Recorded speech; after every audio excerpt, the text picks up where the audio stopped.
just a little later than I want to do. I'm going to start around noon, but it's 12:07 p.m. here on July 24th, Sunday, instead of a Saturday evening, because this is Supersized Dylan Knows. For those who've been watching my show for a while, you know lately my shows have averaged around an hour 22, an hour 40 minutes long. And back in the old days, I used to do longer ones when I used to have co-hosts and stuff like that. So it would take us a while to get going. So I've done massive 2+ ones. I think I did a 3-hour one once also. Anyway, this is probably going to be the biggest one in this new Dylan Knows era. That's why it's called Supersized Dylan, or Supersized Dylan Knows, I guess. Because this week was huge. I mean, huge. And I had to wait because Marvel broke a lot of news right around 10 o'clock last night, 10, 9, 8, which makes about 7 o'clock, I guess, California time. And I needed time to go through it and write it up and stuff like that so I could include it in the show. And I was going to do a show that night, but I didn't have enough time to do all that. And plus, I knew it was going to be a supersized one. So I decided that I would move it to today because for those who also don't know, this show started off as a Sunday afternoon show. 12:30 usually on Sundays is when I started doing the show back in the old days. Coming up on my, I think, 8th or 9th anniversary. I gotta relook at that. I can't forget how many years I've been doing it. It's been a long time though. But San Diego is back with a presence. It's their first time in 2 years due to COVID that they had in-person stuff, and it was huge. It did not disappoint.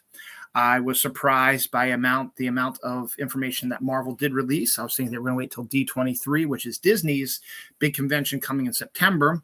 But I think they've given enough room for other stuff to be revealed at that time. So it's not going to be that too bad. I'm surprised that James Cameron's Avatar 2 didn't have a presence at San Diego. I don't quite understand why, because that's the demographic he should be reaching for, but he didn't. There might be reason for it. I don't know. Also surprised that everyone was screaming that Henry Cavill was going to come in and do a panel or something at San Diego, and the hopes and dreams of the Snyder Bros were hoping that it would be, something along those lines. Henry Cavill was a no-show. Could very well be due to one of the other big exciting pieces for myself personally, a damning Rolling Stones article about what I've been screaming about Zack Snyder for years has finally come to light, that he's not the victim in this. And we'll discuss that more because that got me really excited about stuff. And the DC's presence wasn't really that big. They released some trailers, one new one and one of a upcoming movie like that, but they didn't really have any information about anything else. Nothing about what they're doing with Amber Heard.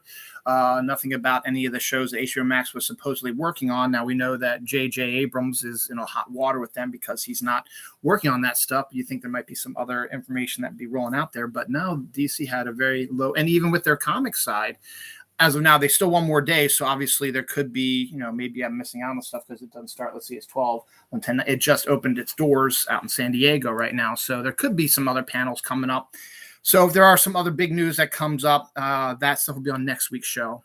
Next week's show should be really cool because I'll be home alone. My family's going camping down to Assateague Island, which is right near Ocean City, Maryland. So I will be home alone for that. And it should be on a Saturday night, I would assume, because I doubt there's going to be huge amounts of news coming out as much as there was now. There was also some huge space news, something that really got me excited and jazzed about space again, which I'll tell you about in a second. Also, a lot of stuff happened this week because a game that's been looking forward to for 2 years, video game that's been looking forward to for almost 2 years, released, and it is now the hottest video game out there now, and it centers on a cat, and we'll talk about that in a little bit as well. And there's just a whole bunch of stuff rolling through here, some anniversaries, some death, some rumors. Normally I do about 4 pages of notes. I'm at 6.5 pages of notes. That's why this one is going to be supersized. I'm going to try not to go. My goal is not to go over 2.5 hours long, but we are going to go over 2 hours, I would most assume. So I got my water so I can keep talking for 2 hours. So buckle up. there's no reason not to watch this now because in the majority of the United States, we are undergoing a heat wave right now. It is presently 83 degrees here in Reisterstown with a reported high of 99 hitting today. So we'll see how that happens as well. So brutal heat, but not the humidity, which is a good thing because if it was 99 and humid, it would just be game over for everybody, but that's not the case. So we're going to do a little bit different because I feel that the Marvel MCU news is the biggest stuff that came out of San Diego, and that came out later. And I usually, when I do my research, I tend to do, stuff that's older first and then get to the newer stuff at the end. I'm going to reverse that a little bit. And just hit you with the main MCU stuff. There might be some stuff that scatters in through the rest of this episode, but the main stuff that rolled through here, we're going to start with is the MCU timeline that they just announced at San Diego. They announced a whole gala of projects. They set up the new timeline, and there's some surprising things going on. So first up, Phase 4, which is what we've been undergoing right now, is going to end with November 11th's Wakanda Forever, the Black Panther 2 sequel. And Marvel released the first trailer for Wakanda Forever at San Diego. It does not really tell the story, though you can make some bits and pieces about it, but it shows Wakanda in mourning of their king. So Chadwick Boseman's T'Challa is dead in the MCU, and you see the country of Wakanda in mourning, and you see a much bigger role for Angela Bassett's Queen, which is the mother of T'Challa, making a much bigger role in this since she is now the leader, since her son is passed and her husband has passed, and she is the most, I guess, senior person. Shuri, I guess, might be too young, or she might be busy doing something else. But we do not know about that because they do not reveal who the new Black Panther is, though there is a shot at the end of the trailer that shows there is a new Black Panther, but it's taken from the waist down and from the back. So we can't tell now. I'm not going to say. Has a big butt and looks like more slender fingernails. So I'm assuming at this point it looks like Shuri is probably going to be the new Black Panther. It's going to be at least a female one, but we'll see. But that is not given in this trailer. You do not know who the Black Panther is. Now it looks like in one shot also, and Mbaku, who is the man ape, which is the guy who helped them out in the first one, looks like he's wearing the Black Panther necklace at one time. So I don't know if that is a sign also, or if it's a red herring or something else, but it's a quick shot. You see his face and you see the Black Panther stuff around his throat. So I don't know about that. You see the arrival of the what is it? What was the Midnight Angels, which is another group of special female protectors. You see Denai's character, Okoye, is in there. She makes a couple appearances as well. Martin Freeman's character, the only white guy from the movie who wasn't the bad guy, is going to be appearing in this as well. You also get your first view, not really of a face too much, maybe slightly. I think I got to go back and look at it, but of Namor. You get a good shot of him from the back. You get a good shot of him descending into a throne underwater. And you see the Atlanteans, who are blue-skinned. So that's comic accurate. The movie, besides being a mourning piece for Chadwick, looks like the story is going to be Wakanda at war with Atlantis, which makes a lot of sense with the appearance of Namor and the blue-skinned soldiers, and there's lots of battling and stuff like that going on. There's also a shot of someone who's pregnant and someone who's giving birth to a baby underwater, so maybe that is Black Panther's child, and they will turn out to be the new Black Panther eventually. Again, nothing is really given except for just a bunch of quick shots here and there. And it's really good. I highly recommend you go to YouTube or check any feed or whatever and look up Wakanda Forever and trailer, and you will see it. It is a really good one, and I'm excited for it. So now it looks like I am going to have to take off November 11th so I can go see it on opening day. I have the vacation time, so I think I'm going to do that tomorrow when I go back to work. November 11th, off. But I just want to talk about, so the Phase 4 ends with Wakanda Forever, which means that there will be no Marvel project after November 11th for the rest of the year. Because Phase 5 begins with Ant-Man and the Wasp Quantumania, due to come out February 17th, 2023. And oh yeah, real quick, before we get into that, the first 3 phases of the MCU were called the Infinity Saga. They announced at San Diego this weekend that the next 3, 4, 5, and 6 are called the Multiverse Saga. So that was pretty much a no-brainer. That was what it was going to be called. But that's what it is. So we have a name. It's the Multiverse Saga. And for all the people who were bitching and complaining about how slow Season 4 is, you can just fuck right off. I talked about that last week. I'm not going to get any more to that because Phase 4 has been outstanding. But Season 5 and Phase 6, which they did reveal a little bit of, we'll talk about that in a second, looks to be insane. So Phase 5, again, Ant-Man and the Wasp Quantumania. The first poster for that came out that shows a grown-up Cassie in an Ant-Man uniform fighting side by side with Ant-Man and the Wasp. And also Kang's appearance in the poster is a comic-accurate version of it. And there was a teaser trailer released only for San Diego people there, and some people have described it. They say MODOK appears to be making an appearance in the movie as well, and they're not revealing much about what else we see, but they say it looks action-packed, looks good, and there's a sequence where Cassie is teaming up with Ant-Man and the Wasp to fight whoever they're fighting. So that's good on that. So next up, Secret Invasion does not have a date. The TV series from Disney Plus does not have a date. It is due spring 2023. I will bet you that when D23 comes out in September, that they will reveal a trailer. They'll reveal the trailer that was shown at San Diego but was not released online, and they will reveal a date for the show as well. But I've heard some news about that. And it's getting me a little confused because they said it was supposed to be taking place during the snap so that the Earth is not in a good place. But instead, it sounds like it might be taking place in present time. So we'll have to find out for sure. It has Nick Fury at his most suspicious.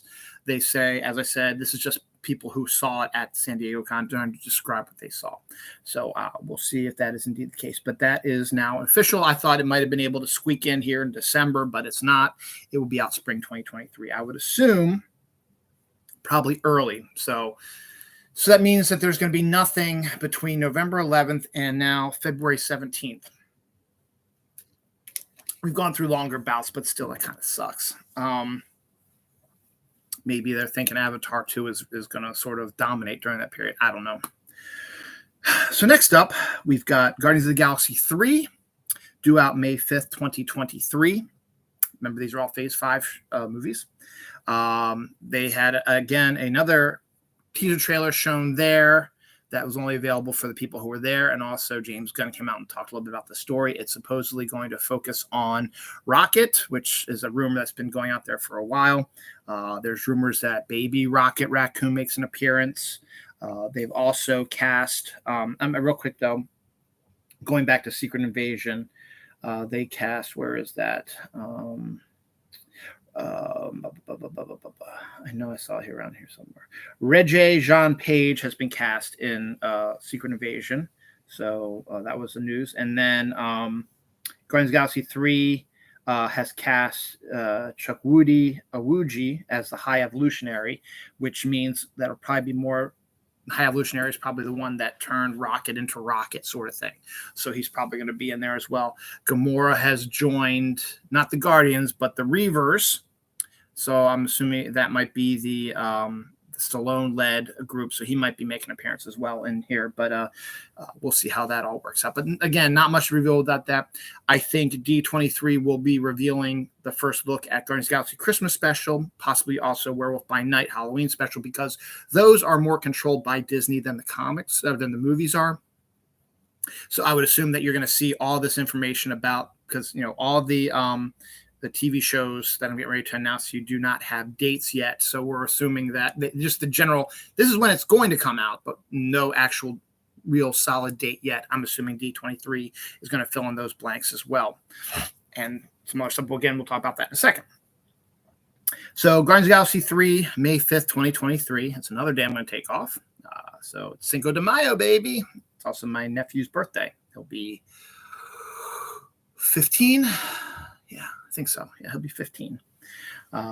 Echo, the Disney Plus TV show, is due out summer 2023. Again, probably reveal more at D23. We know that Daredevil and Vincent D'Onofrio's Kingpin will be in that show as well. So we know that for sure. That's summer 2023. So that looks good. And we'll learn more about that obviously in D23. Also coming out in summer 2023 is Loki Season 2. Has also been officially announced for summer of 2023. Again, probably a D23 reveals as well. Don't know if both Echo and Loki are going to be simultaneous or if one's going to come out before the other. Now, I think Echo started filming before Loki, so I would assume that Echo would probably come first, followed by Loki probably. I would assume probably Echo would probably come out in like a May-June window. Probably June if it's summer 2023, probably June. And I would assume that Loki might be out in August because, She-Hulk's coming out in August. More info about She-Hulk in a few minutes as well. So Loki Season 2, summer 2023. The Marvels, the Captain Marvel 2 sequel, is now due July 28th, 2023, which means it's a year and 4 days away from being released. So that's coming out. And we also know that Miss Marvel will make an appearance in that. It'll play off the Miss Marvel end credit sequence. And we'll see how good that should be. Should be really good. I like that. Finally, after a lot of hemming and hawing and starts and stops, whatever, Blade with Mahershala Ali is due out November 3rd, 2023, a few days after Halloween. You can't always get a soon after Halloween, or can't always get a pre-Halloween date, but they always release a movie sometime in November anyway, so that makes sense for Blade to come out then. So Blade, November 3rd, 2023. Ironheart, who makes her first appearance in Black Panther now in Wakanda Forever. I have to take a look. They claim that she is in the trailer. I'll have to, it was just so much was blowing by and I was trying to catch everything I could. I might have missed something here and there. So I'm going to go recheck that in a little bit after the show. But Ironheart, it will be out fall 2023. Now, probably won't be any information at D23 because they literally just started filming last week. So, obviously D23 is still a couple months away. Maybe they'll have some teaser, possibly maybe more information about it, but it literally just started filming last week. So we'll see. But it is due fall 2023 to come out. Agatha, we've known that this series was coming soon. Her show has gotten a name change. It is now going to be called Agatha Coven of Chaos. And it is due out winter 2023. So we're looking at probably the Hawkeye window, late November, early December, probably. So I would assume Ironheart would probably be out in sort of a September, October window. Again, dependent upon when all these other shows are coming out. So if it works out correctly and timing and all that stuff, you have Echo with how many episodes she does, then Loki 2 comes right after that, and then Ironheart comes right after Loki 2, and then Agatha comes out right after Ironheart. So that might work out. So they might have actually gotten back to some sort of way to do that. That is, as of now, the last announced Marvel project for 2023. And it covers the bases. You've got 2 in the summer, May and July, and you get 1 in the early part of the year, and you get 1 at the end of the year. That tends to be their MO, as it were.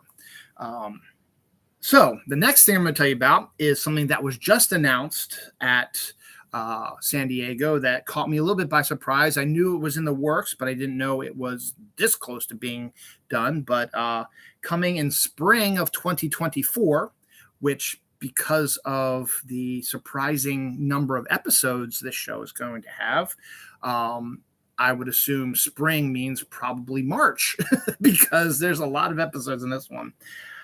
Daredevil Born Again is officially announced as part of the MCU. We knew that Charlie Cox's Daredevil was going to get a series on the MCU. It also has Vincent D'Onofrio in it.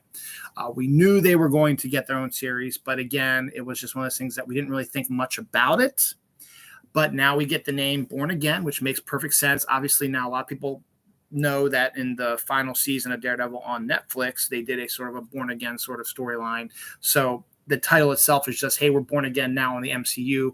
I don't know what storyline they're going to go with, or if they're going to just continue with the threads. I don't know what's happening, obviously, because we won't know till spring 2024. So that's still 2 years away.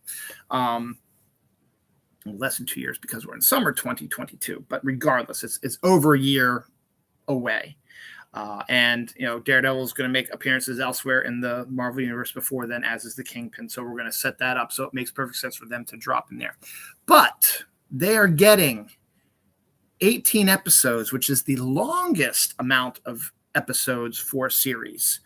And that is unique in its own take as well, because it is now longer than Andor. Andor was 12 episodes, and now it's 18 episodes. So this is almost like a full TV season. So it's an intriguing idea, and I'm wondering how they're going to play it off. Are they going to maybe combine all 3 seasons into a new Marvel Cinematic Universe sort of thing? Or because the whole thing is called the Multiverse Saga, maybe there's going to be a multiverse thing at action there. We'll see. Again, all that happened at San Diego was we're doing this spring 2024. It's going to be 18 episodes. Daredevil Born Again. May 3rd, 2024 is another movie that was teased back last year. 2021? 2020. 2021. Right?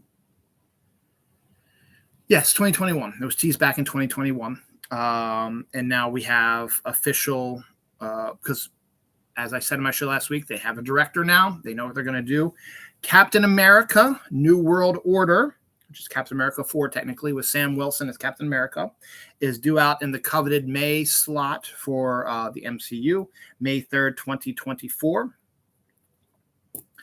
which lead me to believe that they don't have a early 2024 movie, which leads me to believe that they might slot Deadpool 3 in there because it's not quite part of the MCU, and he's sort of a outlier when it comes to that.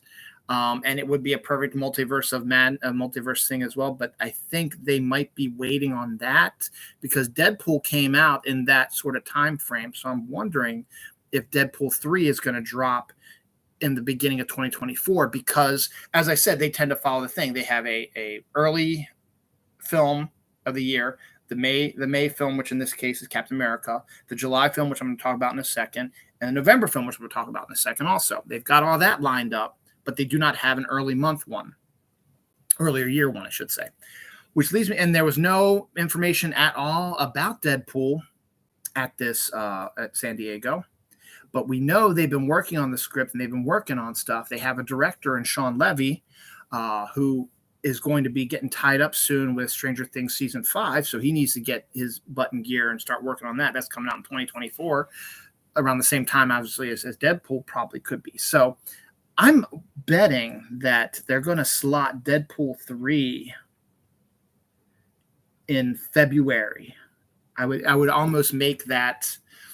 I would almost make a wager on that. I would like to see what the odds of that are. It has not been announced, and it is not part of the MCU timeline. And obviously, the timeline is fluid because you're going to be able to move things around however you want to. And obviously, there's going to be some other mitigating circumstances when it comes to mutants and how that, because maybe they don't want to reveal the mutant plans just yet because there is no mutant plans in here. Miss Marvel reveal notwithstanding, there is no other mutant plans involved in this. Maybe they're waiting for D23 for that as well. Which would make sense because everybody's saying, When's the mutant stuff going to come? When's the mutant stuff going to come? Well, maybe they're going to wait till D23 to do that, because they're also supposed to be revealing. Oh, I can't get there just yet. Teaser. But I would almost make a bet, just by seeing how Marvel does things, that Deadpool 3 will be slotted in February of 2024. That would make sense. They're working on the script now in 2022. They're going to have to, Ryan Reynolds' schedule is going to have to open up. They're going to have to cast it. They got Sean Levy involved with it, and obviously he's got to get back in time for Stranger Things 5, and that comes in 2024. So that's going to start filming in 2023. So you're going to need to start working on Deadpool 3 before then, maybe starting this fall, and then leading into the early part of 2023, and then you can finish that, and then Levy can finish that up, and then he can jump right into Stranger Things Season 5, because he is not involved in every episode of Stranger Things. He's a producer, obviously, but he's not a director. He directs maybe half of the episodes of the season. So that would be a valid window for him to fit in. So mark my words. Mark this second right now. 25 minutes. Actually, let's make it 26 minutes into this episode. I believe that Marvel will be slotting Deadpool 3 into February 2024, and it may be revealed along with the mutant agenda in D23 in a couple months. So what led me on that whole spiel was that we have the May 3rd movie with Captain America: New World Order. What's the July movie? Well, a movie that I'm thankfully surprised that when I first heard it was announced and they said it was going to come out in 2023, I was like, there's no effing way it was going to. It's not. Thunderbolts is officially on the schedule for July 26th, 2024. So that is absolutely brilliant to add to the end of that of the Phase 5. So Thunderbolts, as of now, is the end of Phase 5 with the Marvel MCU. And my one viewer, thank you for joining me. I just went over the Phase 5 announcements for the MCU. Let me just run through for you real quick. Phase 4 ends with Wakanda Forever on November 11th of this year. The first trailer came out, so if you haven't seen it yet, go to the YouTube website, type in Wakanda Forever, or even look on social media if you have social media. So Phase 5 starts February 17th with Ant-Man and the Wasp: Quantumania. Secret Invasion is slotted for spring 2023. We'll probably learn more about that in D23. Guardians of the Galaxy 3 is slotted for May 5th, 2023. Echo is slotted for Disney Plus TV summer 2023. Probably learn more about that at D23 as well. Loki Season 2 is slotted for summer 2023 also. Also probably learn more about that D23. The Marvels, Captain Marvel sequel due out July 28th, 2023. Blade has a date now, November 3rd, 2023. Ironheart TV show from Disney Plus, fall 2023. Probably not going to be at Disney at D23 because they literally just started filming it. Agatha got a change in her name, but her show is now called Coven of Chaos. It's due out winter 2023. Daredevil Born Again, which was announced at San Diego, which is the 18-episode new Daredevil series on Disney Plus, slotted in spring of 2024. Captain America: New World Order, May 3rd, 2024, with Sam Wilson as Captain America. Thunderbolts, July 26, 2024, is where that's slotted as well. And as I was saying before you came on, no announcement about any mutant stuff, but I would make the assumption that Marvel tends to do a February, May, July, and November film. And we've already got we don't have the November film yet, but I'm going to tell you about that in a second. But we have the July film, we have the May film, we don't have a February film. So I'm thinking that they're going to slot Deadpool 3 in February. I don't have any proof about that. And as I said, also maybe D23, they'll announce the mutant agenda. I'm hoping they do, so we'll see about that. So that's what you missed, my one viewer. Thank you for watching, too. So now we're getting to Phase 6, which they did announce a little bit here, too. And as I said, they have a February, May, July, and November film. The November film, November 8th, 2024. Fantastic Four has finally gotten a green light for November 8th, 2024. Rumor has it that the cast will be revealed at D23 as well as a potential director. Rumors are abounding Steven Spielberg's going to direct it. I don't know if I'm a big fan about that, but I think it's still okay. We'll see what happens. So that has slotted. So that is the beginning of Phase 6. Now, the big surprise of the show is what I'm about to reveal right now. And you may have already heard about it, but you're going to hear from me right now. Coming May 2nd, 2025. 2025, you heard that right. Avengers Kang Dynasty. It is now an official title. There is an official new Avengers movie and is officially due out May 2nd, 2025. But wait, there's more.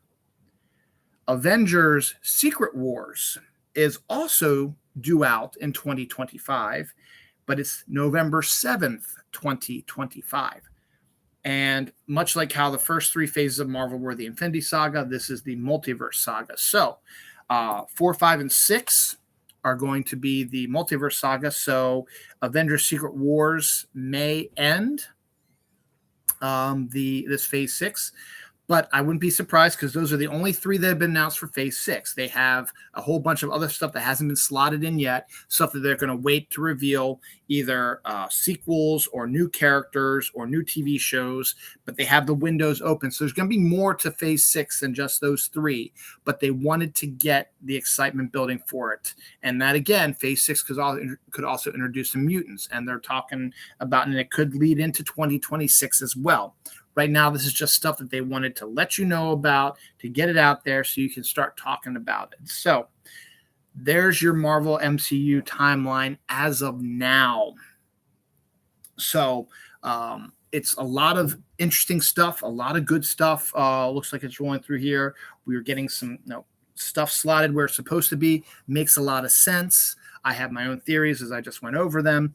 And everything is really nice. So that was the big MCU news that came out of the San Diego Con, is the new timeline. So, and the 2 Avengers movies coming out at the same time. Now, Feige has said that the Avengers are not going to be what you expect. He said that he was claiming a few years ago there might not be another Avengers movie as you expect. So I would assume you're either going to get the heroes that are out there now, like the Shang-Chi's and Captain Marvels and Miss Marvels and Spider-Man, stuff like that. Or since you've been building to Young Avengers, and because Kang is a part of that, to have the Young Avengers pop up in Kang Dynasty could very well be the Avengers they're talking about. So we'll find out more about that. Obviously, this is way, way in advance. Let's take a look at the present stuff that's coming right now, but that's your timeline right now. One of the other things is the Russo brothers, who directed Avengers Endgame and Infinity War and Captain America Winter Soldier and Civil War and all this stuff, they said they've always wanted to do a Secret War film. Kevin Feige said the Russos are not involved in this version of the Secret Wars, Marvel, of the Avengers Secret Wars. So do with that what you want. You can either say that it's just blowing smoke at them, but there we go. So that's the big news about that. Now let's focus on the here and now, and we'll come back to the other news I have there too. Let's focus on the here and now here. Covered that already. What else have I covered? That is already. Covered that already. Covered that already. Okay. Now we've got Thor: Love and Thunder just came out back in about earlier this month, which I absolutely love again, and I don't understand the hate for it, but that's just me.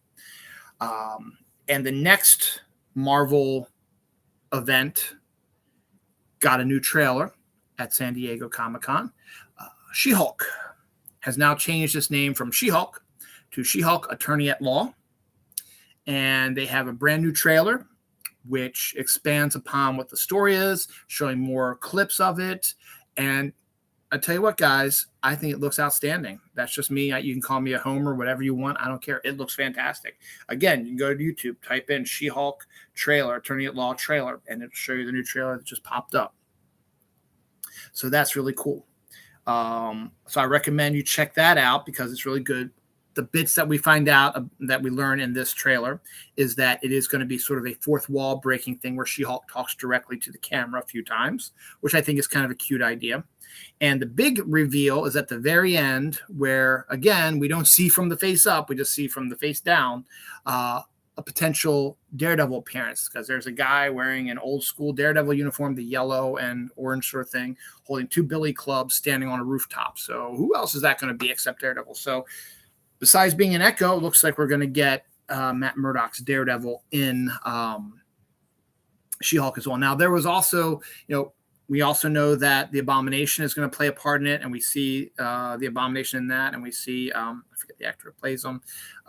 He's a famous actor, but he played him in the original Hulk movie, Tim Roth. He makes an appearance. He's in the film, and you see him turn into the Abomination.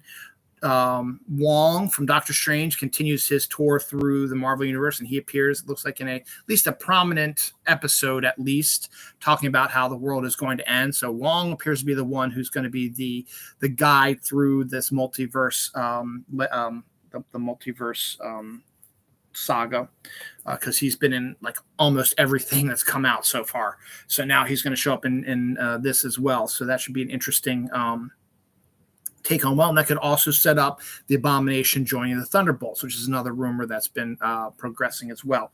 So we'll see how that all turns out, but I'm excited for She-Hulk. I know a lot of people probably aren't. Those people are idiots. They're also the ones who hate on Thor, Love, and Thunder. But again, you're allowed your own opinions. They're wrong, but just kidding, guys. And then the other big news about the MCU before I get into just everything else that's just flowing through the world right now, because this is going to be a supersized episode.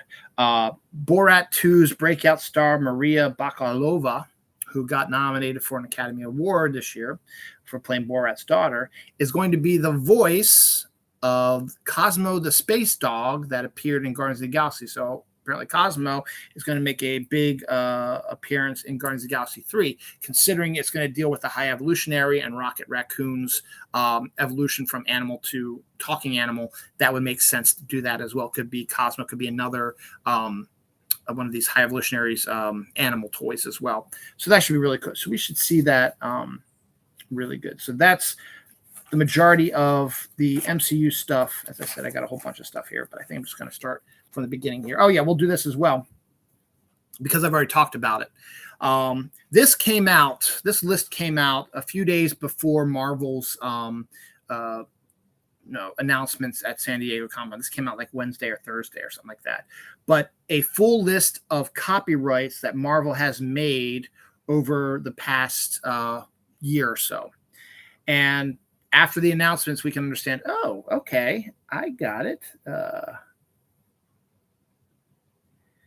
All right, so there's some other stuff in here, though, that should be really interesting that might give us a look into 2026, 2027. They say these might go through 2030 because that's what Feige said at one time, that he has it planned out through 2030. So these are all potential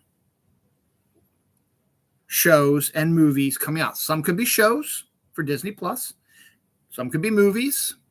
Some could be animated. Some might not happen at all. So this is just a list that came out. Avengers Secret Wars. Okay, we know that one's coming out. Avengers Kang Dynasty. We know that one's coming out. Captain America New World Order. We know that one's coming out. Thunderbolts. We know that one's coming out. Let me see if I can find any of the other ones that look like. What the hell did I write there? Oh, well. Did I see anything else? Everything else is other stuff. Now, remember,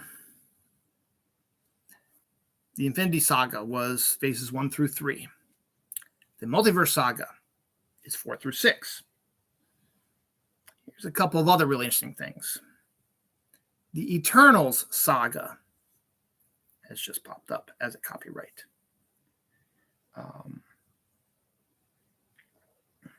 Where's the other one? The Timeless Saga has just popped up as a copyright, as has Avengers Timeless, Avengers Eternity Wars, not Eternal Saga, Eternity Saga, I should say, excuse me. Avengers Academy. I don't know what this is, so I'm just going to ignore that. It's like Avengers Excursion, something like that. I'm just going to ignore that one because I can't read my own handwriting.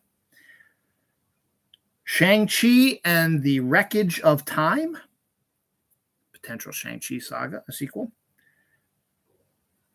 Midnight Suns, which we've been talking about. Moon Knight, Ghost Rider, all of them. Is that going to be a movie, TV show? Don't know. Celestials, End of Time. Again, movie, TV show? Don't know. Captain America, Red, White, and Black. Are we finally going to get a look into the Captain America that's introduced in Falcon and Winter Soldier? We very well could. Sam Wilson, Captain America. Could that be the sequel? Could that be Captain America number 5? Or a TV show? Red Guardian, Generations. Remember, he was David Harbour's character in Black Widow. Is he going to get his own show? Runaways, New Era, which is very intriguing because Runaways was a show that was on Freeform, I think, and did pretty well, but it is gone. But now I guess it's back in-house, so they could be doing a new show for that. The Black Knight Origins. Now, we know the Black Knight made his first appearance in the Eternals. Not really the Black Knight, Dane Whitman did. But are we going to get into his storyline in a TV show or movie?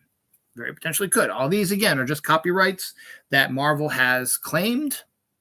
Could be nothing, could be everything. Hercules, Rise of the Gods. We know, spoiler alert, that Hercules makes an appearance in Thor, Love, and Thunder. Could this be him continuing his storyline in a TV show or movie?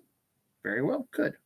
And the last one that they got was Nomad, which is a character that has been on the fringe of Marvel for a while, has had a history with Captain America, and really could be anything, to be honest. So those are your copyrights. So some intriguing stuff.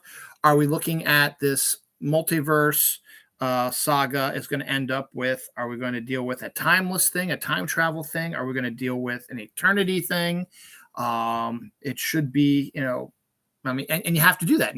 We've got End of Time. We've got the Wreckage of Time. So there's all kinds of stuff that's leaning towards potentially timeless being maybe the next phase that comes up here with all this time travel stuff going on. So we got a lot of stuff. And hell, you could even do Captain America Red, White, and Black and throw that in there as well as a time travel saga back to when he was a full-on guy working in the 50s, So in some intriguing stuff in here, and we'll see again if this all comes to fruition. Again, those are just copyrighted titles that Marvel has made the week before San Diego reveals. And obviously, we know that 4 of them came true.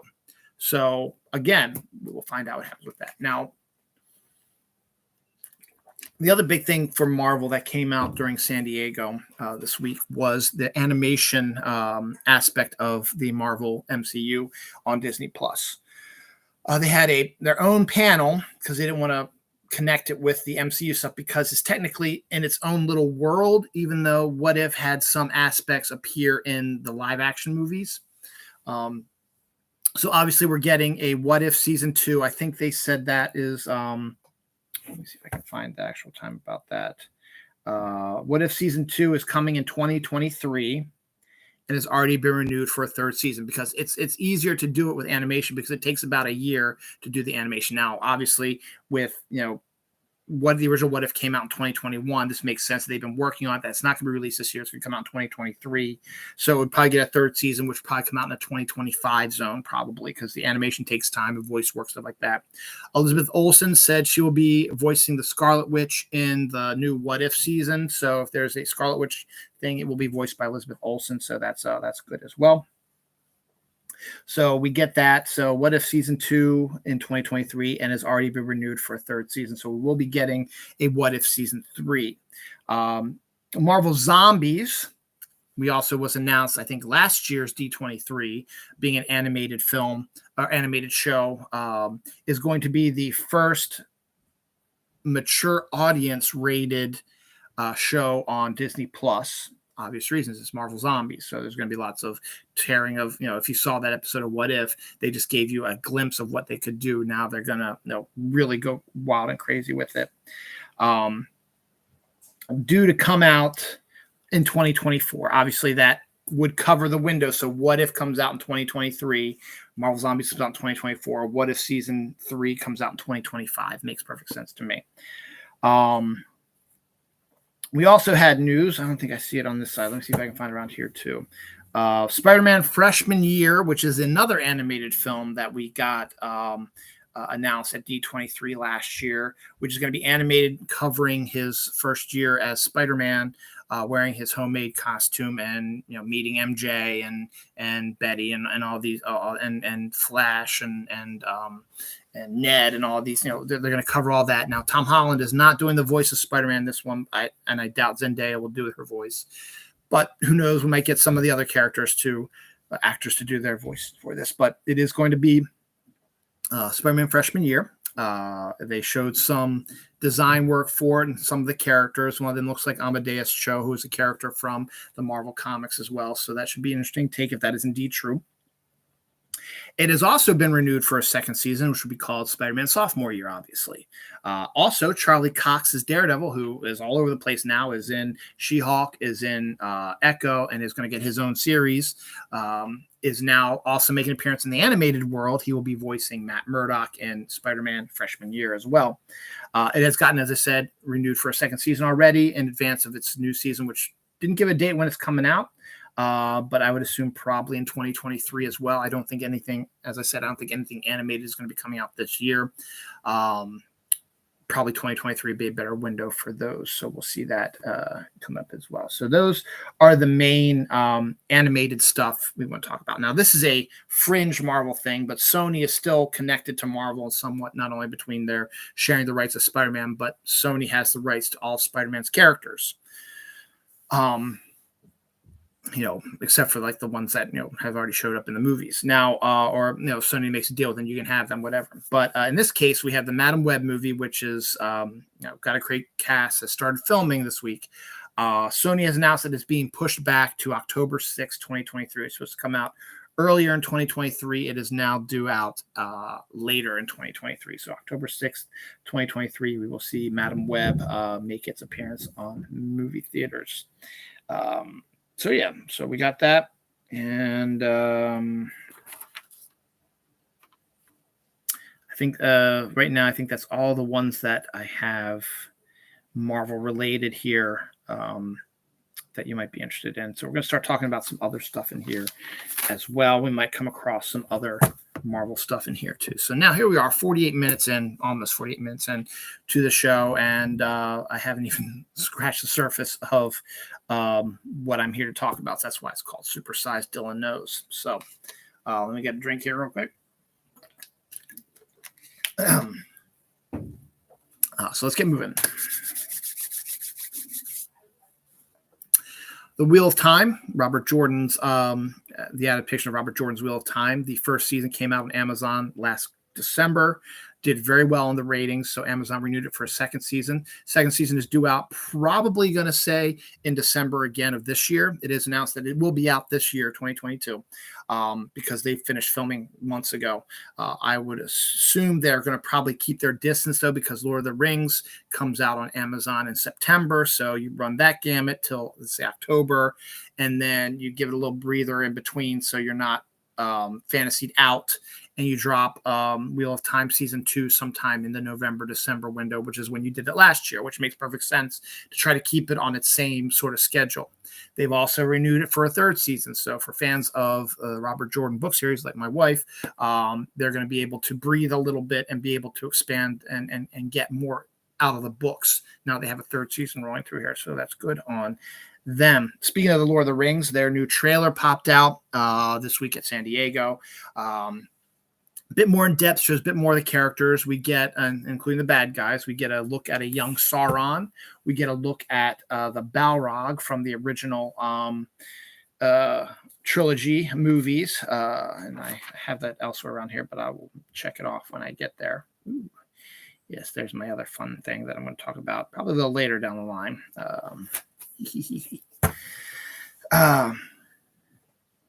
Talking about Disney Plus, Deadpool 2, and Logan, all R-rated movies, have now arrived on streaming through Disney Plus, which has upset a bunch of the, oh my God, Disney's supposed to be for kids. No, it's not.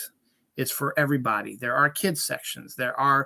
Disney has put in parental controls so kids cannot watch these shows, but there are other people out there besides children who watch Disney Plus. And, Deadpool 2 and Logan makes sense to have them because now they have the rights to the mutants again. And as I made my case earlier in the show where I think they're going to drop Deadpool 3 in February of 2024, I believe this is to help sort of set that up and mitigate that. So we'll see. But that is now available. So if you want to watch Deadpool 2 or Logan on streaming, go to Disney Plus and you will find them there. Now, what the hell was that? Oh, Picard. Okay. Some more stuff that popped up at San Diego. The Shazam 2 trailer, as I said earlier in the show, DC had a very light presence this year at San Diego. They might be doing their own little reveal because they've had success with their DC rollout thing the last 2 years. When San Diego wasn't around, they did their own little thing. So they might say, well, we're better than you, so we're going to do our own thing. So screw you, San Diego. But they still released the Shazam 2 trailer. We haven't seen anything about Shazam 2. It looks like it continues the same sort of spark that the original one had. Is considered one of the better DC movies out there. And we'll get into the DC Snyderverse issues that came out this week, which I'm giddy about. And I'll wait a little bit to talk about those a little bit. But it looks good. Zachary Levi's back. The whole cast is back. We get the looks at Helen Mirren as the bad guy, and we get all kinds of, takes here and there. And we get a general idea what the movie's about. It looks like it's going to be a lot of fun. That's due out in December of this year. So we got our first look at that, which is good. Now, he's part of the family, but their films are not connected. But the fact that they released both trailers within the same day, really, the new Black Adam trailer popped up this week at San Diego, also revealed around the same time as Shazam 2. And we get a more idea of The Rock taking on the Justice Society. So he will be fighting them at one point in the movie, and more new footage from that. Still looks okay. Black Adam's one of those movies that's been in works for like 12 years now.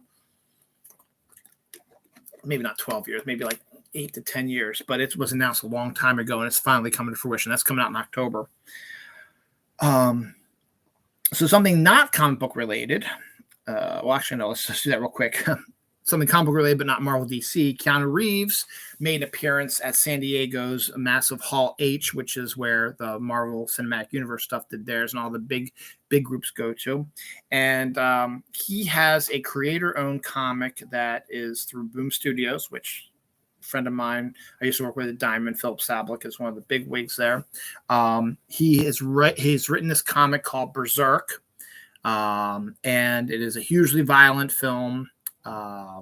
Comic rather, and has been fairly successful. So Keanu Reeves came out for Hall H and announced that there's going to be a whole buttload of Berserker stuff coming. Now, originally supposed to be a mini-series, but has now been extended to a regular series, and Keanu will continue to write it. He also said that there will be an anime because, Keanu seems to be that type of person who kind of likes anime stuff. So there will be a Berserker anime as well. There will be a movie. Don't know if it's going to be live action or if it's going to be animated. Again, you have your star already in place in Keanu Reeves because basically the character Berserker looks like Keanu. So you have that. And you have a book that is being written about the character, which could look at more of the history of the Berserker character since he's kind of an immortal sort of character.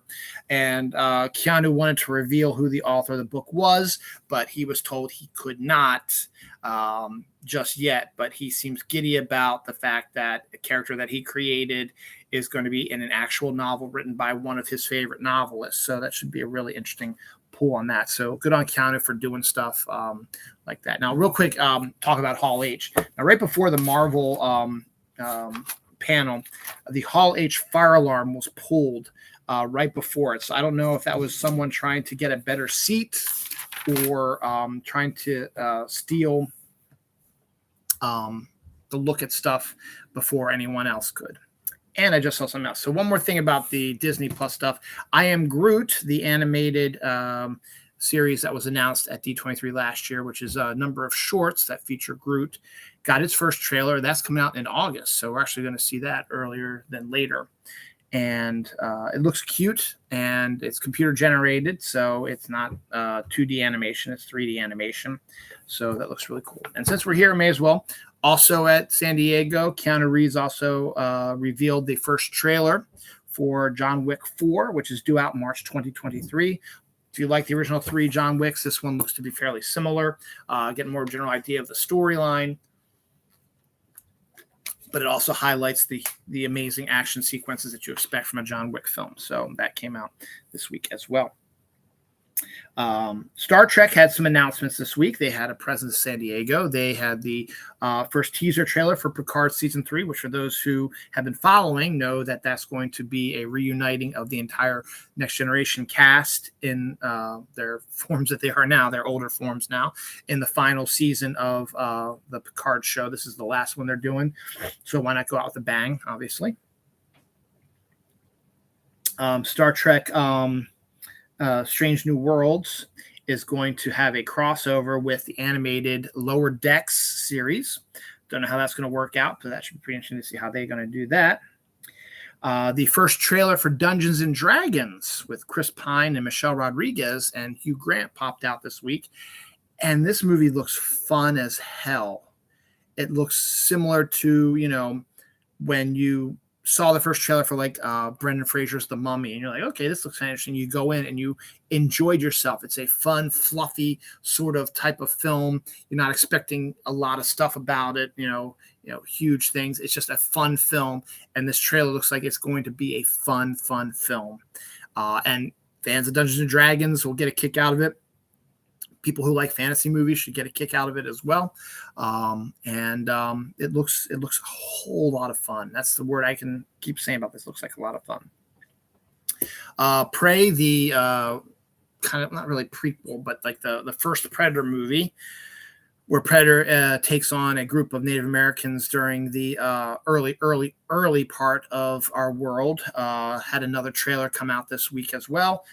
It's in advance of its debut on Hulu. Unfortunately, since Disney Plus does own Hulu, the ads you've been seeing is like, Prey on Disney Plus is only going to be overseas, stuff like that doesn't have Hulu.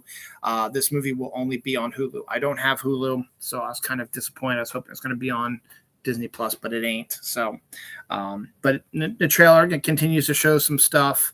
Again, still keeping the Predator under wraps, but you get some better views of it as well, and you get a general idea of what the story is again with this new trailer too. Star Wars wise, there wasn't really a lot revealed Star Wars wise. Again, I'm almost assuming we'll find out more about Star Wars in D23, since they seem to be focusing more on the TV shows and not so much really on the movies, though Taika Waititi's film is slotted for 2024, I believe. So we'll see what happens like that.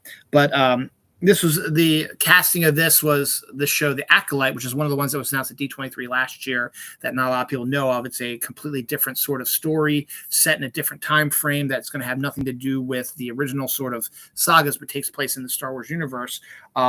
The rumor was that the member of the original Hunger Games cast, I think her name was Prue, was the young girl who befriends the main character and ends up, getting killed in the end.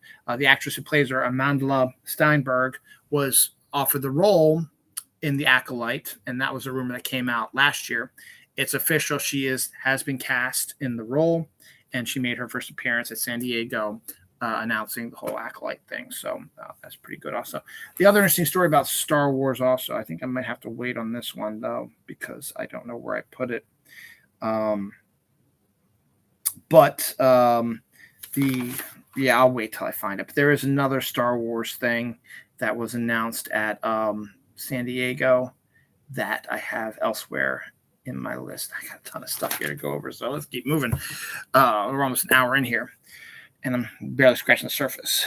Another thing real quick that came up at San Diego that made me giddy as well. For those who've watched the show and know me as well, you know that I have a soft spot in my heart for Sarah Michelle Gellar and her Buffy.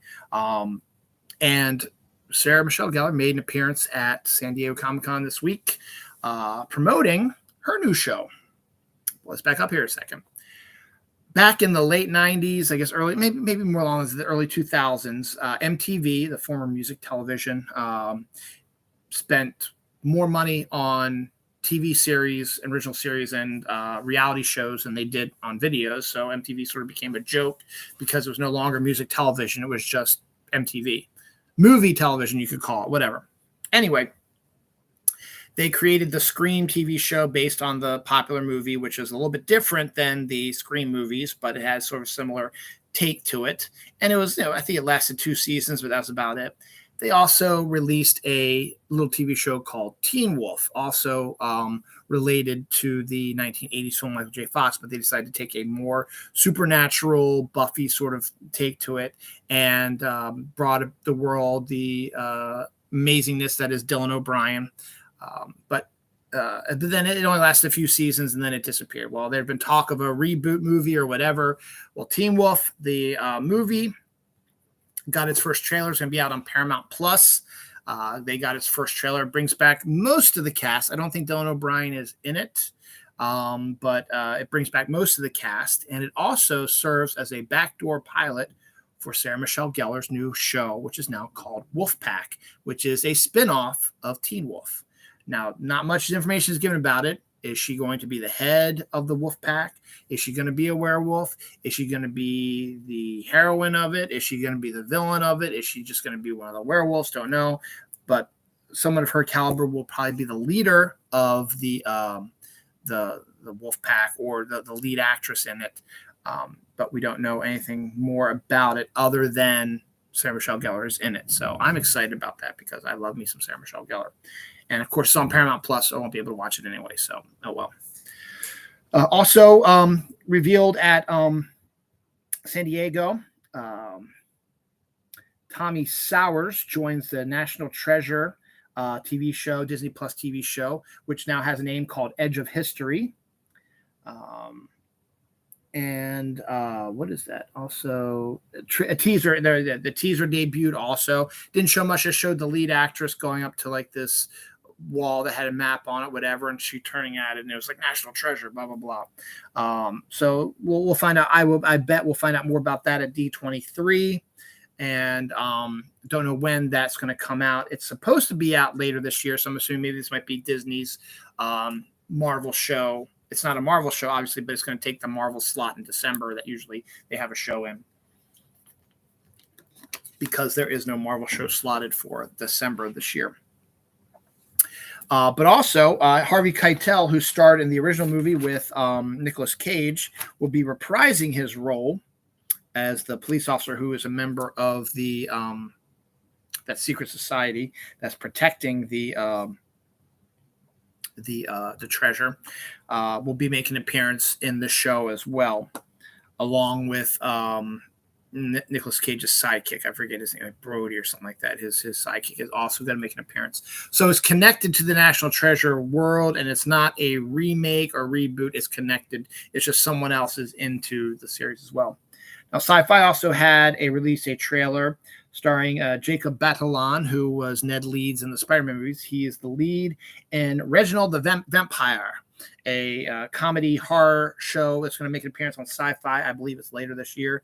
Might be teaming up with Chucky, which had its first real trailer come out, and announcement of October 5th debut for that. I would assume that this is going to be similar. It looks like, Jacob Batalon plays a complete loser who wants his life to change, and it does get changed. What is this? I don't want this. Thank you. His life is changed when he becomes a vampire. So what the hell just happened? I don't know. So that first trailer for that came out. It looks silly. It looks goofy, and looks like it can be kind of action-oriented. So that's kind of cool as well. So good on that as well for them. It should be an interesting little film to do there.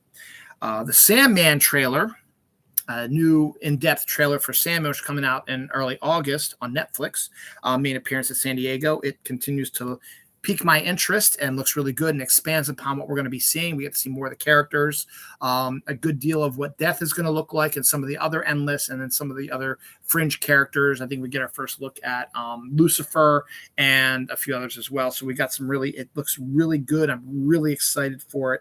and cannot wait to see it. And what the hell? Oh, Mothman. Let me just fix this real quick. There we go. Powerpuff Girls and Forks Home for Imaginary Friends, whatever, are going to get rebooted cartoons. They were popular, I guess, in the late 90s, early 2000s. They're getting rebooted there. So that is good news for fans of that. That was announced at San Diego also. Also, San Diego announcement, Danny Pudi has been cast in the Avatar live action series. I don't know much about David Pudi or Danny Pudi, but he's been cast in the Avatar live action series. He's also been cast as the voice of Optimus Prime, with Alan Tudyk as the voice of Bumblebee in the new Transformers cartoon that's coming out soon. That was announced this week as well. Peter Dinklage has been cast in the Hunger Games prequel. That was announced before San Diego, but I figure since I'm here, I may as well take a look at that right now. The Interview with a Vampire trailer based on the Anne Rice book. That AMC is now becoming the home of Anne Rice stuff because they got the Witches series coming out also. But only Interview with a Vampire. Excuse me. Mandela Effect. No, it's Interview with the Vampire, the TV series. Got its first trailer at San Diego, and you get the general idea of what you're going to be getting out of it. So it looks like it's going to be skewing along with what Anne Rice wanted from her books. So good on that for doing that as well. What the hell did I write here? I have no idea what this is, so maybe I'll come back to that. So we'll head back here and continue on here.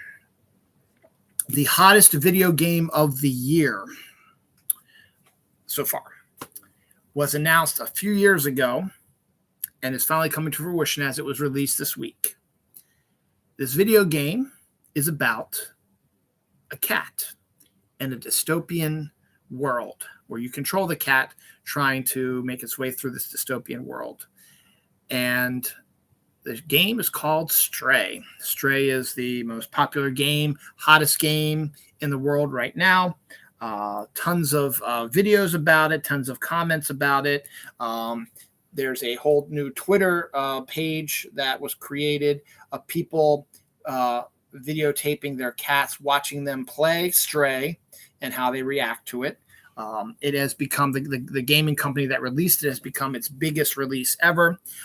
It has brought out streamers who haven't been heard from for years to come back out and make comments about it for playing on it. So, and also they are actually helping stray animals. When you buy the game, I think a portion of the profits go to a organization that helps stray cats. But that is now the hottest game in the world. I've looked at it. I was announcing it. I was excited for it, but it's not on Nintendo Switch. It's on your PS4 and it's on your Xbox and it's on PC, but it's not on the Switch yet. So we'll see what happens. If it ever comes on the Switch, I'm definitely going to get it because it looks like a lot of fun. They've also released a video of they did stop motion, the stop motion acting of the cats. They put the stop motion stuff on the cats and had them live cats and had them run through mazes and stuff like that, so they can get the general idea of how the cat movement is, so that they can make it a realistic portrayal in the video game. Vince McMahon, who is the head of the WWE, has been going through a little bit of a scandal now, has announced his retirement from the WWE, being head of the WWE. I guess ahead of him probably going to get charged with some stuff or get into a lot of trouble with the law. So he just wanted to get ahead of the target there. Just because this is the last thing I have on here, we'll do the deaths this week. This year's been a rough year for comic book artists and writers. They have been, the ones who've been around for a while have started to die left and right. Not to sound callous, but it's the truth. And there's another one, Alan Grant, who was a British writer who teamed up with John Wagner They wrote a lot of Judge Dredd and Strontium Dog and a bunch of British comics for the longest time. And then they went over to America and worked together for a little bit on certain projects, but then they sort of split up and did their own things. And Alan Grant stayed on, and he became a presence in the Batman world. He wrote Detective Comics for a long run with Norm Breyfogle, who died last year, I believe. Or maybe earlier this year, I can't remember. It's all everything's all coming together. He also did Shadow the Bat for a while. He did the Judge Dredd Batman crossover with Simon Bisley. Good stuff. So he passed away this week as well. I already covered that, so I'm not even going to talk about that. Let's see who else died. Dwight Smith, a former baseball outfielder who played for my team, the Orioles, the Cubs, Angels, Braves. He passed away this week as well. Charles Johnson, a former Pittsburgh Steelers first-round draft pick football player, died at the age of 50. He was 1994 was when he was drafted. Who else passed away this week? Sam Bruce, the nephew of football player Isaac Bruce, was a college fullback who died of a heart attack. He was young, actually. Rebecca Balding, who had a role on the original TV show Charmed with Shannon Doherty, died at the age of 73. A crew member, I didn't get the name of it, on Law & Order's Organized Crime was shot and killed while working on the set this week. So he passed away this week. He was murdered, actually, which is terrible. I think they caught the person who did the murder. Shanka Duckworth, a actor on... I can't make that out. Anyway, was found dead at the age of 44. Oh, on the Elvis film. That's right. The Elvis film that just came out with Baz Luhrmann. This actor passed away, was found dead. I think that's it. Yep. So next up, this is also from San Diego. Kurt Russell and his son Wyatt Russell, who was U.S. agent in the Captain America, or rather Falcon Winter Soldier series, have been cast as the leads in the new Godzilla TV show that is being worked on right now. So they got two big actors to be in that TV show. We've been talking about that a little bit. That was announced at San Diego this week as well. So that's kind of intriguing as well. Talked about the video game Stray just a few minutes ago. There is another one called Hypercharge Unbound, which is a video game where action figures in a toy store come to life and fight each other in a video game, much like the Joe Dante movie Small Soldiers from the late 90s, which was actually really nice. And Sarah Michelle Gellar was the voice of the female ones. That's besides the point. Kind of interesting as well. Anything else here? Oh, yeah, there's also a video game where you play as a giant tree that is destroying a logging company that is trying to tear down an endangered forest. So that's kind of cute. There's some really interesting video games rolling through here in a little bit. There's also another one where you play as a dinosaur who picks up seashells. I don't know where that one is. I don't know where that one is, but I know I talked about it before, so I'll find it down the line. But yeah, that is some news as well. Also announced at San Diego Comic-Con, the Moon Girl and Devil Dinosaur animated series. I didn't mention that when I was talking about the Marvel animated stuff, or the Disney Plus stuff, will be coming in 2023. The first trailer came out for that as well. That is a cute little fun little comic book that is now going to be a cute fun little animated show, which is really cool. DC also announced the Batman and Spawn crossover in the comics, which reteams Todd McFarlane and Greg Capullo, who worked together on Spawn back when it first came out in the 90s. That's good. Heavy Metal, the fantasy comic magazine for grown-ups that's been out forever, and there was a movie that came out in the 70s, has announced that they are going to be doing a metaverse with all types of films and TV series, animated, live action. So they're starting their own little world as well. So good on that.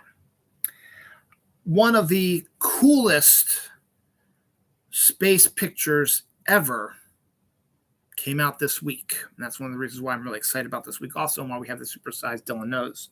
A Chilean telescope photographed the first proof of a solar system outside of our own. Now, everyone knows that there are exoplanets and there are solar systems out there, but the way they found them was all hypothetical, and hypotheticals have been proven correct multiple times.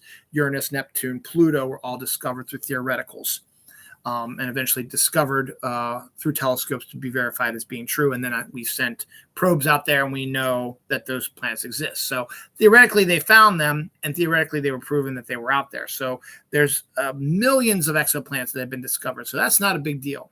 But none have really been photographed as clear as this one. And that's hoping what the James Webb telescope is going to do. Supposedly, it's supposed to be zooming in on some pictures on some of these other exoplanets to get pictures of them that are going to be clearer than anything we've ever seen before. We've seen little dots in the sky of star-looking things, but nothing real clear. This was not done by Webb, but it was done by Chilean telescope. The first proof of the solar system outside of our own. Basically, the picture has the sun, their sun, which is a young star, which still has stuff swirling around the outside of it, which means that it's probably still forming this new galaxy or whatever. And there's two planets right near each other. One looks like it's blue, one looks like it's red. Now, obviously, it's not to scale, so there's probably longer distances than, oh, hey, we're here and here. We're now, hey, hello, we're very close to each other. There's probably more scale to that, but that's just taken from a telescope. Because, you can take a picture, there was a picture that made its way through the world of Saturn, very close up, appearing behind the moon. And that was actually a real photo done with a specific angle and stuff like that. So, so this is a real event. And so we actually get to see a star that looks like it's still forming stuff. It has all the stuff around it. It's a young star, and it's got all the swirling dust around it. And these two planets right near each other, one's like a blue and one's a red sort of color. They believe that they are gas giants. Obviously, they don't know for sure, but the fact that they actually have the photograph of actual planets in a solar system orbiting another star is proof that there are other solar systems, even though theoretically everyone knows there is. We now have photographic proof, and we're going to get more and more. Now, Webb has been busy as well. It took a picture of the storms on Jupiter, close-up storms of Jupiter, which, again, looks like a fake picture to me, but it's what it looks like. Webb also photographed a comet up close and gave one of the best-looking looks at a comet in a long time. And Webb also took a picture of a galaxy that looks a hell of a lot like a wormhole and a really insanely gorgeous again, I can't find that here. I know it's here, though. A gorgeous picture that was taken by the Webb telescope. Now, the Webb telescope had a little bit of issue this week when a small microasteroid broke a part of it, shattered a part of it. Not a very important part of it, so it's not going to affect the pictures and stuff like that. So that's a bonus on that. Going from here's a funny story about space. This makes no absolute sense to me, but I had to say it because, hey, it's my show and it's what I do. Astronauts are told, or ordered, I should say, not to masturbate in space as it could impregnate females. I'm trying to wrap my head around this now. The actual wording is do not masturbate in space. So does that mean don't go outside the International Space Station, unzip your pants and jerk off because you might impregnate somebody? You might also die also. But if they mean don't go to space like at the station and don't masturbate there because your ejaculation could flow in the no gravity thing and flow into, I guess, a woman's naked bottom part and get her pregnant. It's a weird story. I just had to mention it just because it's what I do.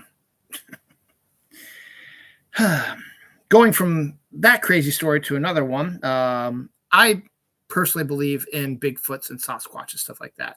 And I know a lot of the stories that have been coming out recently have been proven to be fake or are thought to be fake, whatever. This one, again, is probably one of those up there, but I just wanted to mention because it's an interest of mine. A Sasquatch was photographed on a trail cam in Washington State. I did not see the picture of it. I think I did was like just a shadowy sort of gorilla-looking thing. Honestly, could be a bear, it could be a person in a costume. I don't know, but regardless, there was something photographed on a trail cam. So good on that. Jumping to sports ball real quick. Ryan Ripken, the son of Cal Ripken, who hasn't really shown a big interest in baseball, though he has been working in the minors for a long time, has never been up to the majors, has decided, you know what? I tried it. I don't like baseball anymore, so I'm retiring. So he's retiring without even entering the major leagues. And you know what? Good on him. He has stuff that he wants to do, better interests. I guess he might have just thought because, hey, I'm Cal Ripken's son, I need to do this. You know, Bill Ripken was my uncle, and he's also a major league player. My grandfather was a major league player and a manager, so I guess I feel obligated to do this. He tried out for a while. It was okay. He wasn't bad. He wasn't his father, obviously. He was probably more prone to be like his uncle, who was a good player, but not a great player. And he just didn't have the love for it anymore. And so he just said, I'm done. And you know what? It's all good, man. But, you know, good on that. This is just funny because I'm in the AL East, and I hate both these teams, but I hate the Red Sox more than the Blue Jays. But the first game after the All-Star break, where the baseball teams have been off for like 4 days, the Toronto Blue Jays came to Boston to play the Red Sox in a weekend series. And the first game of the series, first game after the All-Star break, the Toronto Blue Jays destroyed the Boston Red Sox 28-5. Yes, 28-5. Now, yes, that's not the worst one. You don't have to keep bringing that up. Yes, the worst one is the Orioles losing 30-3 to the Texas Rangers. I know, the first game of the doubleheader, mind you. I know, but this was still crazy because 11 runs were scored in the fifth inning. 28-5. You look at the line for the Blue Jays players, and they all have like 7 at bats, 6 hits, 4 RBIs. You know, they were all like massive amounts of hits and runs and RBIs. So like everybody like pretty much participated in that. And then you looked at the pitching of the Red Sox, and it was god awful. I think there was one guy that was pitched a third of an inning and gave up like 6 runs or something like that. It was insane. Now, it also didn't help that one of the outfielders for the Red Sox, you know, Fenway Park is kind of a small sort of stadium, and so bases were loaded. And a Blue Jay hit the ball into the outfield. If fielded cleanly, would probably be a double. And 2 runs would have scored probably. But the outfielder bobbled it and had to go after it. And so they kept running. And it turned into an inside the park grand slam. So, just kind of an interesting sort of, and just when I saw the score in the 5th inning, and it was like 21-3 or something like that in the 5th inning. I was like, wow, that's crazy. Some anniversaries here real quick. Superman 4, The Quest for Peace came out 35 years ago this week. The Haunting remake, directed by Jan de Bont, starring Liam Neeson, came out, 99. So let's see, 99, 2009, 2019. So 23 years ago this week. Captain America, the First Avenger came out. I didn't get the date on that one, but it came out. The anniversary came out for this week. So let's see, that would probably be 2011. So it's the 11th anniversary of that because it came out the year before Avengers did. The Frighteners, one of my favorite Michael J. Fox movies, was like the last Michael J. Fox movie he did for a while because he went on to do Spin City. And it was directed by Peter Jackson. And it has its moments, but it also is out insane in some points as well. That makes me not like it as much as I should, but that came out in 95. So let's see, about 95. Let's see, 2025 would be the 30 years, right? 95. 2005, 2015, 2000 will be 30. So 25, 24, 23, 22. So like 22 years ago, something like that. Came out. What else do we have here? Mr. Mom came out this week in 1983. So 83, 93, 2003, 2013, 2023, 39 years ago. So the 40th anniversary of Mr. Mom is next year. God, 40 years. Michael Keaton, man. John Hughes, crazy. John Hughes wrote it. He didn't direct it. What else? Do I have any more anniversaries here? I might not. Oh, I do. Monster House, a animated film, sort of a Halloween fixture in a lot of homes, came out in 2006. So that was, 16 years ago this week. Let's see, what else do we got anniversary-wise? Beam.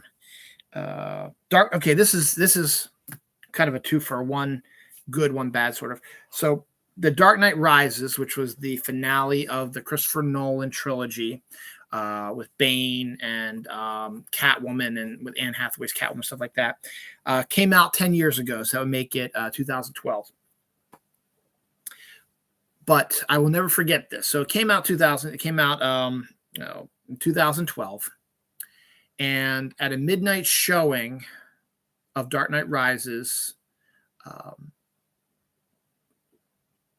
in Aurora, Colorado, 10 years ago, a gunman opened fire in the crowd, killing multiple people and injuring lots more. He did not kill himself, and he has not been killed. He was arrested, and he was sent to a mental institution for means of insanity. When he came into his court to do his sentencing, stuff like that, he looked like the Joker. So this guy's obviously insane, as it were, and I think he's now been sentenced to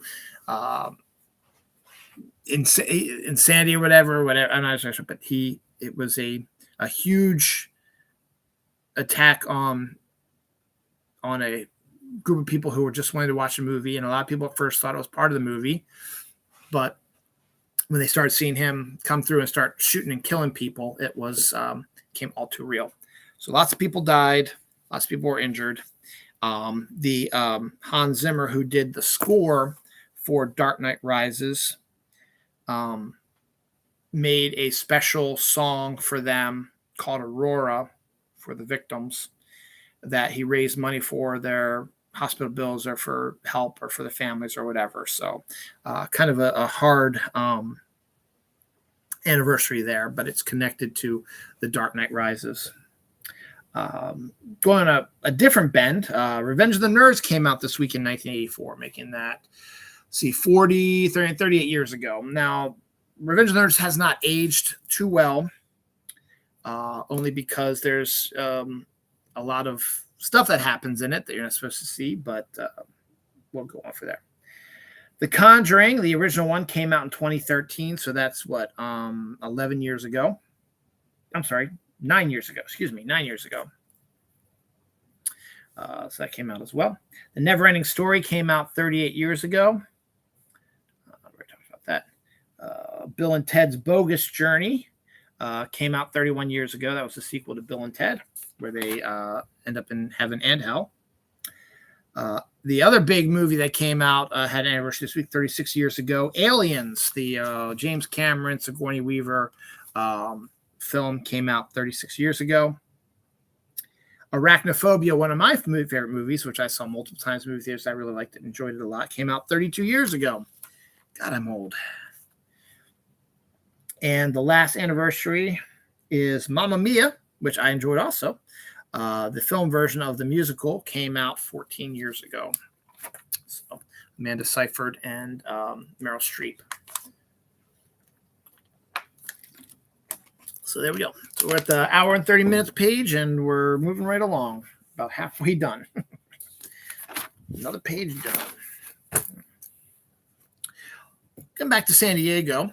One of the other big things that happened at San Diego was The Walking Dead had a panel, and we got a lot more information, some surprising stuff, and some trailers. So the biggest thing you need to know first is the trailer for the final batch of episodes ever of the original Walking Dead came out at San Diego. Again, go to YouTube or whatever, look it up. and you'll be able to see it. I haven't watched Walking Dead in close to probably 5 to 6 years, so I was a little lost. I just watched it just to see it. It is due to premiere October 5th, which hopefully would lead it to ending right around Halloween because that's where it started. So that comes out there. Tales of the Walking Dead, which is the anthology saga that has gotten a bunch of actors involved, at Terry Crews and Anthony Edwards and stuff like that. And the actress who played Beta in the series gets her origin story done here. It is an anthology, so they're standalone episodes. They got their first trailer. That's due out August 14th on AMC, so you get the first trailer of that. You can see a lot of Terry Crews and a lot of other stuff as well. Get a general idea of what you're going to find in this anthology series. What was the thing? Oh yeah, the new series, the spinoff series with Negan and I forget the females whose husband was killed by Negan. See, I haven't seen the show in a while. I can't remember. Their show, their spinoff, Isle of the Dead, started filming this week as well. That might have been last week as well, but they're working on that stuff as well. And the big news that came out of that for Walking Dead fans is, do you remember a couple years ago they were announcing that, after the actor who played Rick Grimes, he left the show because he wanted to do something else. So they ostensibly killed him off, but then they showed him getting picked up and flying away on an airplane. And then he's been mentioned periodically through the rest of the seasons as being still out there. And then the actress who plays Okoye, Denai, who plays Michonne, she went and left the show to go hunt for Rick. There was supposed to be a series of 3 movies, which was going to premiere on AMC, which was going to focus on the Rick Grimes character and what he's been doing since when he blew up the bridge to present day Walking Dead, what's going on and what's been happening with all that stuff, and all the clues that have been popping up in the periodic Walking Dead shows to see where things are going. So they were originally going to do the movies, and then people kept asking, where's the movies? Where's the movies? They're coming. Guess what, folks? They ain't coming. The movies have been canceled. There are going to be no Rick Grimes movies. But there is a silver lining. There is going to be a Rick Grimes and Michonne TV show. A limited series that AMC is going to be doing. 6 episodes, which is going to take the place of the 3 movies. So you got to think about that. Each show is about an hour long. So each movie is going to be about 2 hours long. So movie 1, 2 episodes. Movie 2, 2 episodes. Movie 3, 2 episodes. So it's going to have Denai in it more as Okoye, more of a major character, and Rick as well, reteaming, and we're going to find out about all of them. So that is coming. I don't know when. There was no trailer or anything like that. There was an announcement, I think, 2023 or 2024. I think it's 2023. It looks like 2023 by my handwriting. So that'll be out next year. Probably around the same time as Isle of the Dead shows up. So you can get your Walking Dead fix continually. Still, it's going to be coming through there. So good on that. Also announced at San Diego in comics, because it is a comic convention, Chris Claremont, who is known to be like the best X-Men writer that ever was, and a penciler that he's worked with multiple times called Salvador LaRocca. They used to work on a series called Extreme X-Men that came out in the late 90s, early 2000s, and they left it. And then it got canceled and been reiterated a few times here and there. But a new version of Extreme X-Men is coming back, which Claremont is going to be writing and LaRocca is going to be drawing. So that's going to be coming out sometime soon as well. So that was good. What the hell is my handwriting? This is bad. Oh, Atlanta. That's right. The final trailer for the FX show Atlanta made its debut at San Diego as well. I have been watching Atlanta, but if you were a fan of it, the final trailer is out there, so you can see it for the final season. Darkwing Duck is getting a new comic series from Dynamite Comics, as is Gargoyles. They're both getting new comics, and the Gargoyles one was written by the guy who created the TV show to begin with. So it'll be his version of the new season of Gargoyles. If there would be a new one, what it would be. So there you go. News broke that Millie Bobby Brown from Stranger Things, who's had a career outside of Stranger Things, she made the movie Enola Holmes with Henry Cavill and Helena Bonham Carter, and it did so well they're doing a sequel. She was paid $10 million to be in the sequel, so good on her for becoming successful there. That's good. There's a hot new co-op farming game similar to Animal Island or whatever that is called Dinkum. So that's another video game I should have talked about when I was talking about video games earlier. Some science stuff. Siberian unicorn had walked the earth the same time as humans. It is a creature that I guess they found skeletal remains of that looked like a Siberian unicorn, and it was around the same time as humans were. A 2,000-year-old skeleton found with hair has been found in Pompeii. So they still have hair from 2,000 years ago. So that's kind of interesting and insane. A strange staircase has been found at the Giza Plateau outside of the Giant Pyramid. That's kind of a neat little thing as well.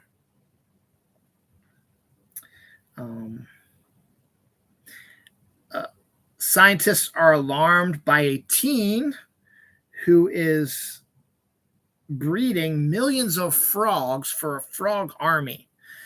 I know it almost sounds like a fake news story, but it's not. It's real. And I don't know what this dude is doing, but you do you, I guess. I don't know. It just seems kind of weird to me. What else we got here? European mummies found in there have been European mummies are found in the Taka Hamatan Desert in Jingpao. So that's interesting to see some Europeans far from home but mummified. So we'll see about, I don't know about that. Some other science stuff. A sun outburst prompts warnings of a moderate solar storm heading this way this week.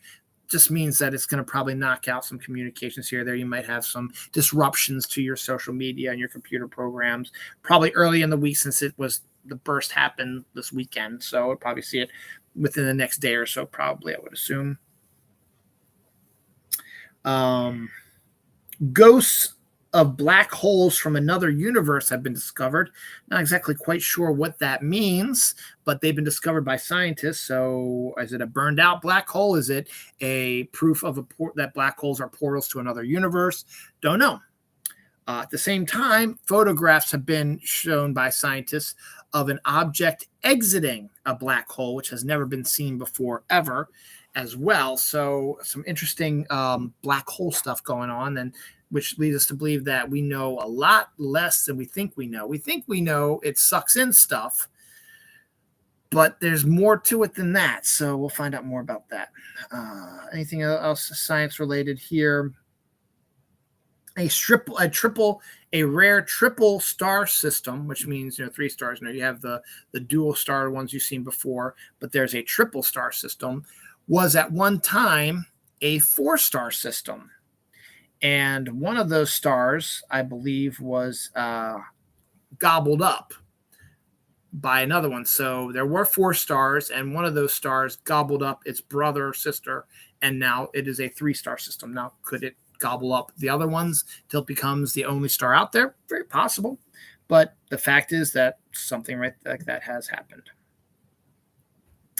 Some more movie news real quick. Actually, no, before we get to movie news.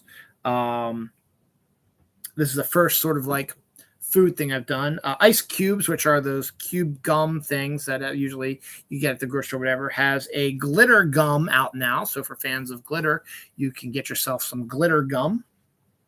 Dairy Queen has introduced an ice cream cake cone, meaning, or not ice cream cake, an individual ice cream cake. So the Dairy Queen ice cream cakes are hugely popular, but now you can get one about the size of an ice cream cone, put on like an ice cream cone. You can have your own Dairy Queen cake, personal pan pizza sort of thing. 9 firemen from the same fire company all became dads at the same time. I assume that probably after their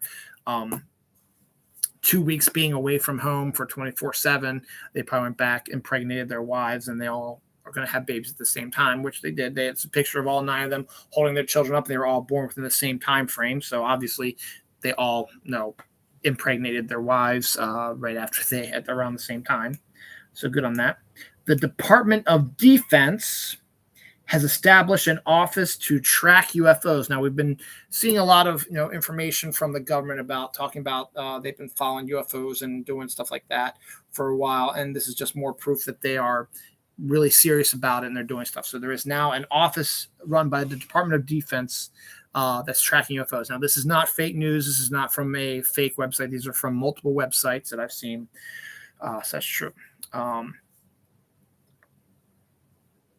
The Bengals, the Cincinnati Bengals football team, revealed that they are going to have the first ever in their team history a white Bengal tiger sort of helmet that they will do for certain games. You can have up to like 3 or 4 different uniforms for your whole year, for your whole 17-game season, and you just have to tell the NFL which games you want to do it for. So I would assume that this white Bengal tiger sort of helmet outfit sort of thing will probably be to one of their multitude of night games, be it a Monday night, Sunday night, Thursday night. They'll probably do it one of those. And the Eagles, the Philadelphia Eagles, have also introduced a black helmet that they are going to introduce this season as well. So a couple football teams are trying out some new stuff. The Texans have a brand new helmet as well. Even though they're going to be a bad team, this helmet looks spot on. It looks hot. So another good stuff. Again, it's also make money because people are going to want to get their own versions of it in baseball hat, but still, it's there. Jordan Peele's new movie Nope appears to be running away with the film this weekend with the box office. I haven't seen any updated box office numbers, but it's Thursday.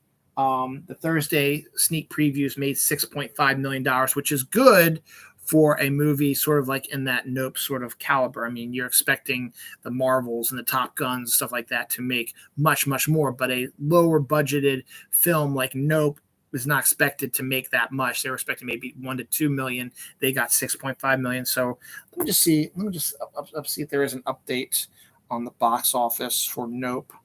Let me just search that out real quick, because I'm interested. I'm intrigued by it. Box office Mojo, is that still around? No, it's not. This is box office. I gotta type the whole thing in again. Box office numbers. All right, cancel. Box office numbers. All right, search. Let's see the latest. Let's see. This is one of the weakest summer weeks they've seen in a while. But no, I know. Let me just type in. I'm sorry. I know this is fascinating seeing me do this stuff. Nope. Box office. There we go.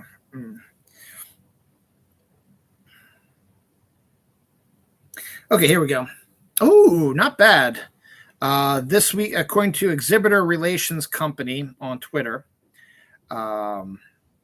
Nope was the number 1 movie this week with $44 million. Obviously, Sunday's not over with yet. This is projected.